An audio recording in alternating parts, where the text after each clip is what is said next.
Hello students, welcome back our channel SI study solution. आज की इस वीडियो में हम ode on a Grecian urn poem के बारे में जानेंगे। इसकी समरी के बारे में जानेंगे, साथ ही इसके शॉर्ट क्वेश्चन आंसर के बारे में जानेंगे। तो ये जो odd on a Grecian earn जो पोइम है, ये जॉन किट्स के द्वारा रिटन है। जॉन किट्स ने लिखी है।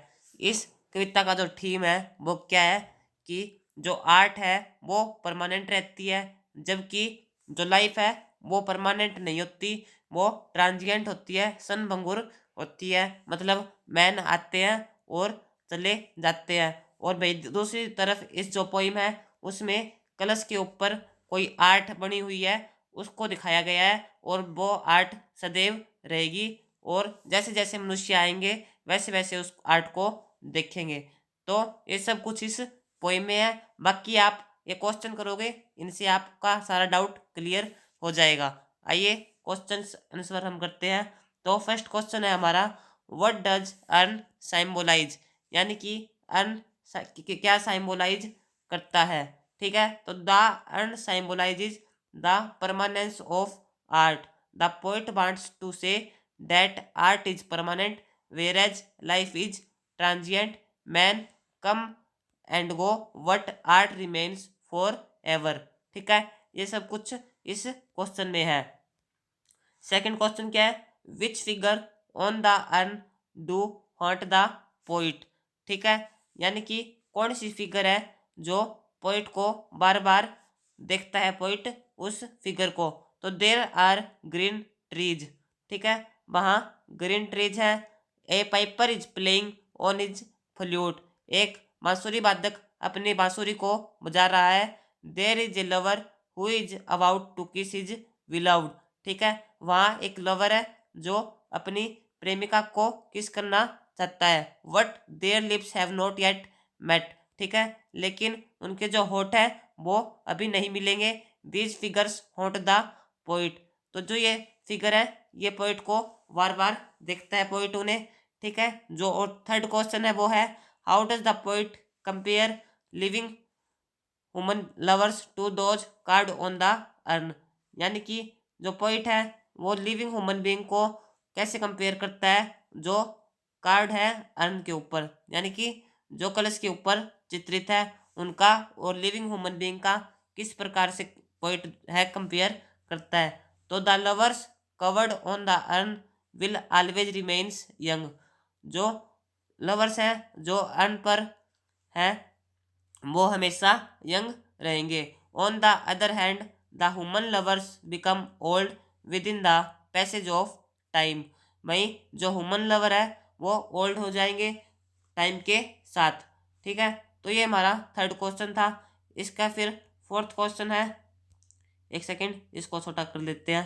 हाँ, फिर आता है हमारा fourth question, what religious scene is depicted on the other side of the urn. यानी कि कौन सा रिलीजियस सीन है, जो धार्मिक दृश्य है जो अर्न के दूसरी साइड और हमें दिखाया गया है। तो a sacrificial scene is depicted on the other side of the urn. ठीक है, तो कलश के दूसरी तरफ जो एक जो बलि वाला दृश्य है उसे हमें दिखाया गया है। ठीक है, और a priest is leading a calf to the green altar where it will be sacrificed.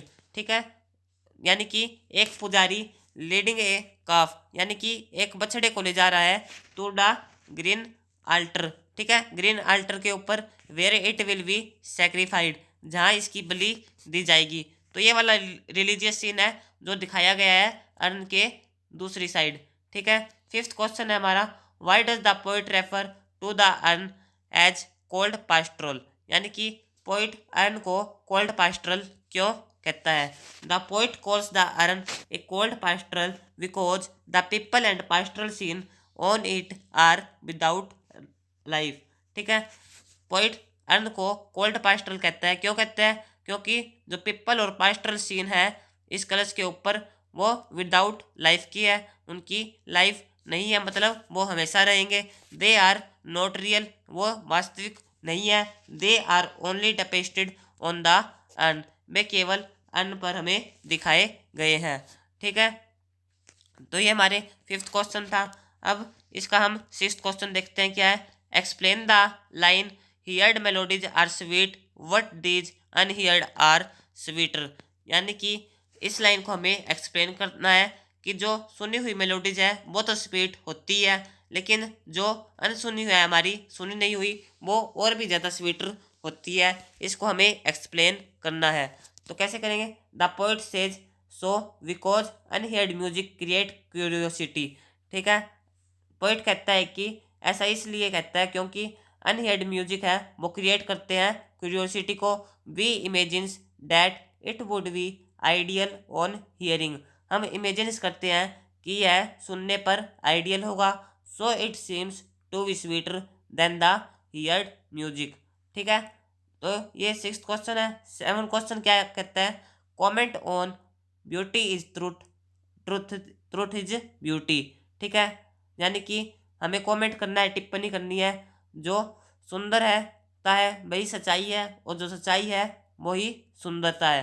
ठीक है, तो इस लाइन को हमें एक्सप्लेन करना है। तो कैसे करेंगे। Beauty is truth truth is beauty is a proverb. ये एक प्रोवर्ब है। ठीक है, man must realise the oneness of truth and beauty. ठीक है, जो मैन है उसे रियलाइज महसूस करना चाहिए जो ट्रूथ और ब्यूटी है उसकी एकता को। क्या करना चाहिए। What ever is beautiful. जो ब्यूटीफुल है वो सत्य है, must be true. And whatever is true must be beautiful. और जो ट्रू है वो अवश्य ही ब्यूटीफुल है, सुंदर है। तो ये हमारे 7 क्वेश्चन है। अब हम इसके लॉन्ग क्वेश्चन आंसर के बारे में जानेंगे, जो कि है discuss the deployment of the theme of transience and permanence in the poem odd on a Grecian earn. या फिर क्वेश्चन ये भी आ सकता है attempt a critical appreciation of odd on a Grecian earn. Question किसी भी प्रकार से आ जाए आपको एक ही आंसर लिखना है जो कि हमने तैयार किया है। आइए वीडियो की शुरुआत करते हैं इस क्वेश्चन की। तो ode on a Grecian urn is a beautiful poem written by John Keats. ये आपको शुरुआत में लिखना है। फिर in this poem Keats gives the theme of transience and permanence. ठीक है, इस कविता में जो पोइट है उन्होंने दी है थीम को, कौन सी थीम को। ट्रांजियंस और परमानेंस वाली थीम को। According to the poet life is transient. ठीक है, पोइट के अनुसार लाइफ ट्रांजिएंट है। वट आर्ट इज परमानेंट, लेकिन आर्ट परमानेंट है। A number of pictures are carved on the urn. ठीक है, अर्न के ऊपर बहुत सारी पिक्चर्स हैं। A piper is playing on his flute under a tree. ठीक है, एक बांसुरी वादक ट्री के नीचे, पेड़ के नीचे बांसुरी को बजा रहा है। There is a lover who is about to kiss his beloved but their lips have not yet met. ये सारी लाइनें हमने शॉर्ट क्वेश्चन के आंसर वाली ली है। ठीक है, a priest is leading a calf to the green altar where it will be sacrificed. तो ये सारे दृश्य हैं अर्न के ऊपर। ठीक है, और दे आर परमानेंट, तो वो तो परमानेंट ही रहेंगे। ठीक है, on the other hand the trees the piper and lovers of real life are transient. ठीक है, वहीं दूसरी ओर रियल लाइफ वाले ट्रीज, पाइपर और लवर्स हैं वो ट्रांजिएंट है, मतलब सनमगूर है, चले जाएंगे। Man come and go but the urn will remain permanent. ठीक है, the urn will remain a friend to man in every generation. ठीक है, यह हर जनरेशन में मैन का फ्रेंड रहेगा क्योंकि ये तो परमानेंट ही रहेंगे। It will pass the message of truth and beauty. यह ट्रूथ और ब्यूटी वाले मैसेज को बताता है कि जो सत्य है वो सुंदर है और सुंदरता ही सत्य है। ठीक है, और फिर क्या है। To man it will pass the message of truth and beauty to man that whatever is beautiful must be true and whatever is true must be beautiful. तो ये वाला क्वेश्चन था पूरा लॉन्ग क्वेश्चन। आई होप आपको ये video पसंद आई होगी। फिर मिलेंगे ऐसी एक और वीडियो के साथ। बने रहें ऐसा स्टडी सॉल्यूशन के साथ। अगर आपने अभी तक वीडियो को लाइक नहीं किया है तो वीडियो को लाइक कर दीजिएगा। चैनल पर नए हैं तो चैनल को भी सब्सक्राइब कर लीजिएगा। Thank you.